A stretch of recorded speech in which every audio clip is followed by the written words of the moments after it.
कक्षा 6 के सभी विद्यार्थियों का मेरे चैनल में हार्दिक स्वागत है। आज मैं उपस्थित हूँ आपकी हिंदी पाठ्य पुस्तक अक्षरा का पाठ 14 और जिसका नाम है शीर्षक है लोकगीत।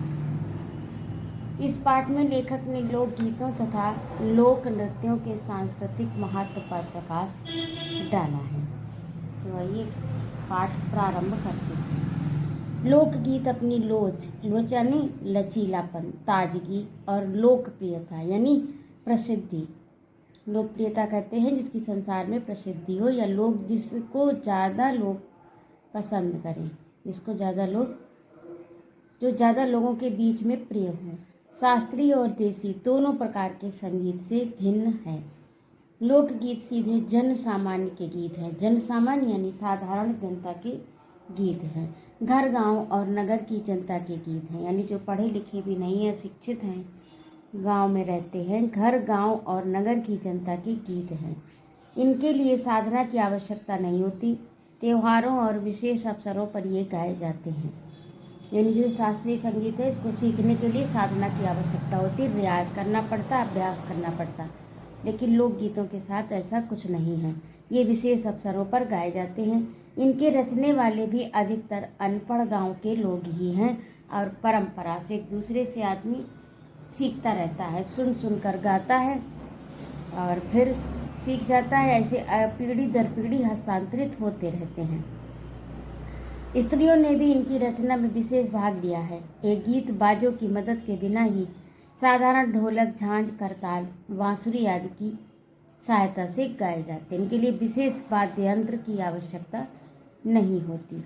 अनेक लोगों ने विविध बोलियों के लोक साहित्य और लोकगीतों के संग्रह पर कमर कसी है। अनेक लोगों ने विविध बोलियों जैसे ब्रज भाषा, कन्नौजी भाषा, बुंदेली भाषा, भोजपुरी, ये जो लोक में बोली जाती हैं, जो आंचलिक भाषा होती है उसे बोली कहते हैं। आंचलिक भाषा जो एक विशेष अंचल के लोग आपस में बातचीत के लिए बोलते हैं।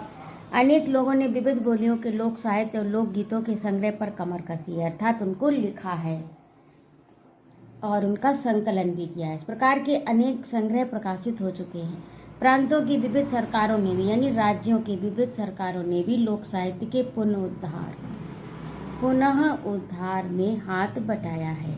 सभी राज्यों में इस संबंध का एक विभाग चालू कर दिया गया या सार्वजनिक अधिवेशन पुरस्कार द्वारा इसका प्रोत्साहन, प्रचार और वृद्धि शुरू कर दी गई। ये सरकार के द्वारा प्रयास किए गए ताकि ये लोक संस्कृति हमारी नष्ट ना हो, क्योंकि इसमें कई चीज़ें पाई जाती हैं।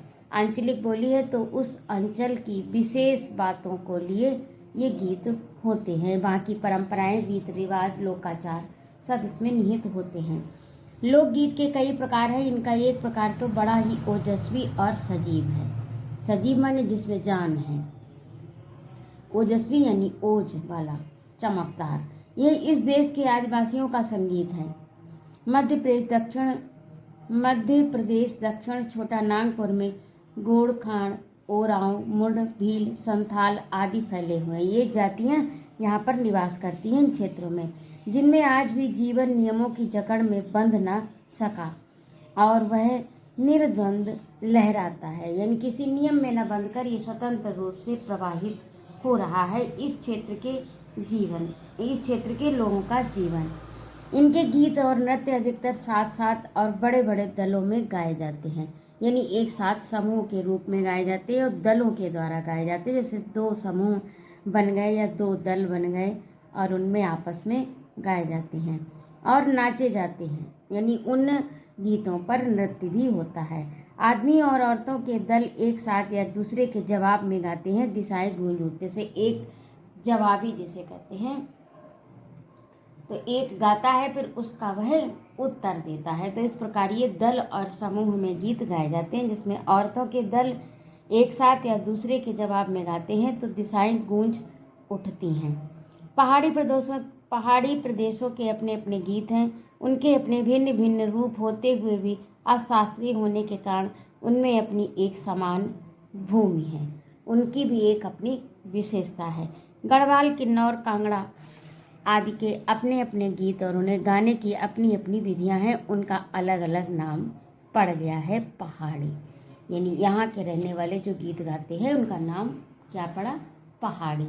और ये अपने अपने अलग अलग तरह से गाने की विधियाँ हैं जो परंपरा से चली आ रही हैं।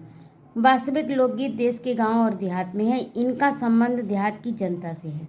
बड़ी जान होती है इनमें। चैता, कजरी, बारहमास, सावन, मिर्जापुर, बनारस, वाराणसी, उत्तर प्रदेश के पूर्वी और बिहार के पश्चिमी जिलों में गाए जाते हैं। ये जो क्षेत्र है इनमें बारहमासी और कजली गीत, कजली यानी सावन में गाया जाता है, बारहमासी 12 महीने के वर्णन होता है।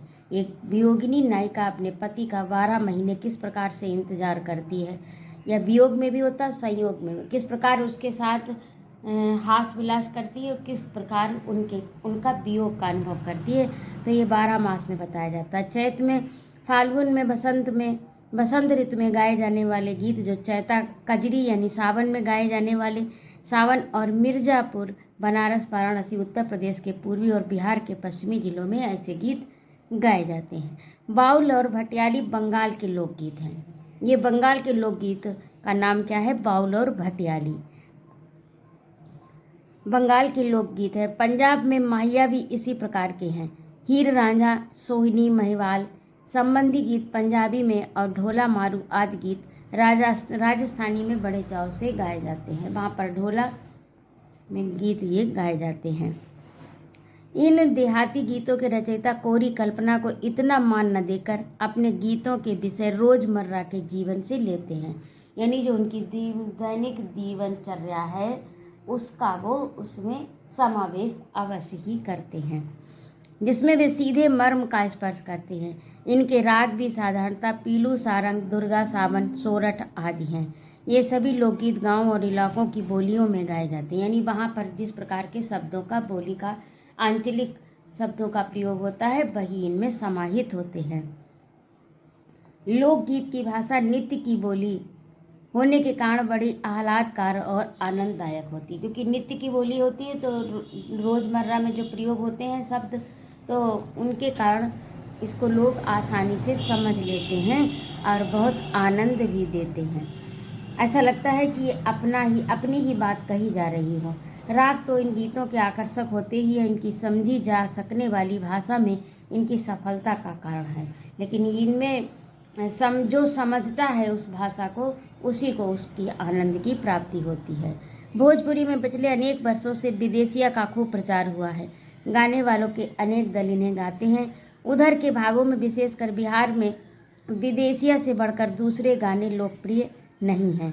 इन गीतों में अधिकतर रसिकों की बात रहती है और इनसे करुणा विरह का जो रस बरसता है उनका वर्णन नहीं किया जा सकता। तो इसमें इन गीतों में किसकी प्रधानता रहती है, विरह की, यानी नायक नायिका के विरह की बात इसमें कही जाती है। जंगल की जातियों के अलावा गांव के लोगों के गीत होते हैं जो बिरहा आदि में गाए जाते हैं, जिसमें पुरुष एक ओर और महिलाएं दूसरी और दूसरे के जवाब में दल बांधकर गाते हैं, यानी समूह बनाकर गाते हैं। एक तरफ महिलाएं होती हैं, एक तरफ पुरुष, और दोनों के जवाब सवाल होते हैं। दिशाएं बुझा देते हैं, पर इधर कुछ काल से इस प्रकार के दलीय गायन का ह्रास हुआ है। यानी ह्रास हुआ यानी पतन हुआ है। अब इन चीज़ों का प्रचलन कम हो गया है। इस प्रकार के बड़े लोकप्रिय गाने आल्हा हैं। आल्हा जो है आपने यदि सुना होगा तो आप जानते होंगे। आल्हा बहुत लोकप्रिय रचना है और बड़े चाव से लोग इसको सुनते हैं, और अधिकतर लोगों को, जो पुराने लोग हैं, उनको कंठस्थ भी है। अधिकतर ये बुंदेलीखंड में गाए जाते हैं। आरंभ तो इनका चंदेल राजाओं के राज कवि जगनिक से माना जाता है, जिसने आल्हा उदल की वीरता का बखान किया है। उनके छंद और विषय को लेकर लोक बोली में उसके दूसरे देहाती कवियों ने भी समय समय पर अपने गीतों में उतारा। यानी उसको सुनकर जो देहाती कवि थे उन्होंने भी अपने लोक गीतों में इसको उतारा है। गीत हमारे गांव में आज भी बहुत प्रेम से गाए जाते हैं। इसको गाने वाले गांव गांव ढोलक लिए गाते फिरते हैं। इनकी सीमा पर उन गीतों का भी स्थान है जिन्हें नट रसियों पर खेल करते हुए गाते हैं। अधिकतर ये गद्य पद्यात्मक हैं और इनके अपने बोल हैं। अपने देश में स्त्रियों के गीतों की अनंत संख्या है। ये गीत भी लोकगीत हैं, पर अधिकतर इन्हें औरतें ही गाती हैं, इन्हें सिरजती हैं, और इन्हें सिरजती भी अधिकतर वही हैं, यानी वही अपनी भावनाओं को उसमें अभिव्यक्ति देती हैं। वैसे इन्हें रचने वाले या गाने वाले पुरुषों की भी कमी नहीं है, पर इन गीतों का संबंध विशेषता स्त्रियों से है। इस दृष्टि से भारत इस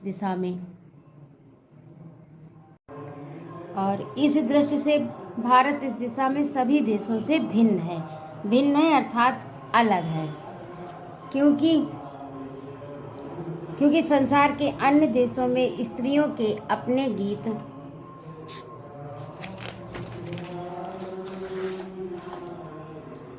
त्योहारों पर, नदियों में नहाते समय के, नहाने जाते हुए राह के, विवाह के, मटकोड़ ज्योनार के, संबंधियों के लिए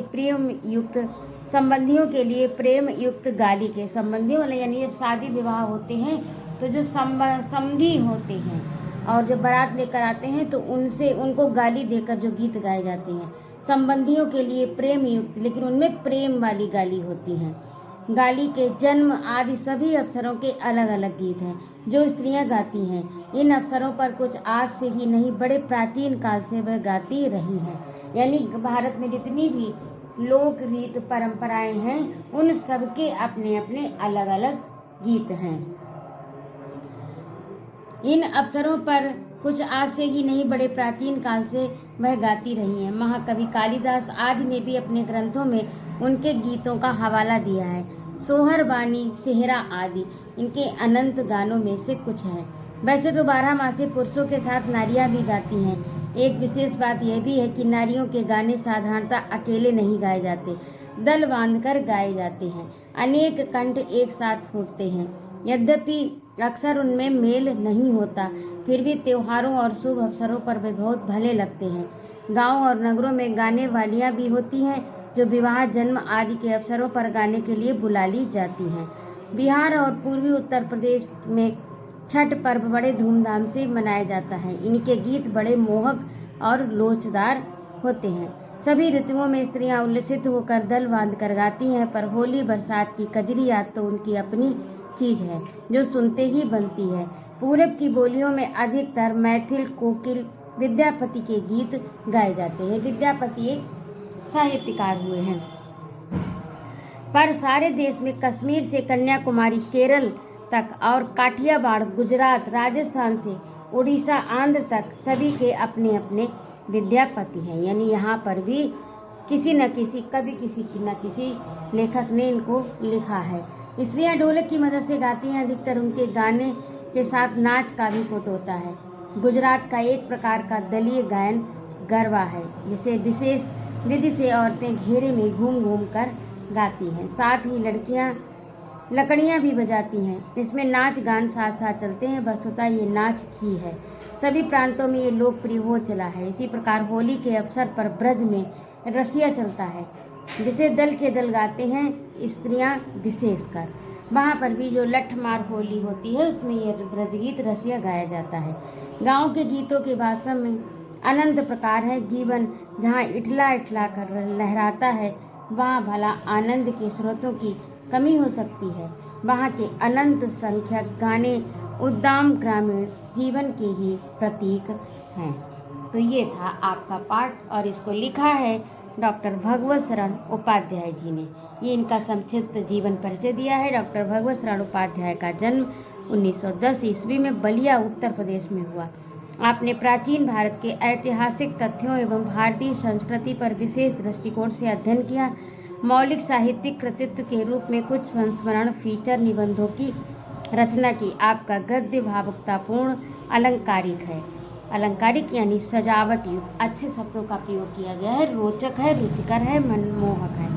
इनका निधन अगस्त सन 1982 ईस्वी को हुआ था। तो ये आपका पाठ पूरा हुआ। आगे आपके शब्दार्थ हैं। पुनरुद्धार, जिसका दोबारा उद्धार किया जाए, ओजस्वी, तेजवान, निर्द्वंद, द्वंद्व रहित, सब प्रकार से स्वच्छंद, 12 मासा, चैत्र से लेकर फागुन तक के 12 महीने का एक गीत, आह्लादकार यानी प्रसन्नता देने वाला, सिरजती रचती बनाती, मटकोड़ विवाह के समय मिट्टी खोदने की एक रस्म, ज्योनार विवाह के समय खाना खाने की रस्म, कंठ गला, उद्दाम, उच्छृंखल, निरंकुश।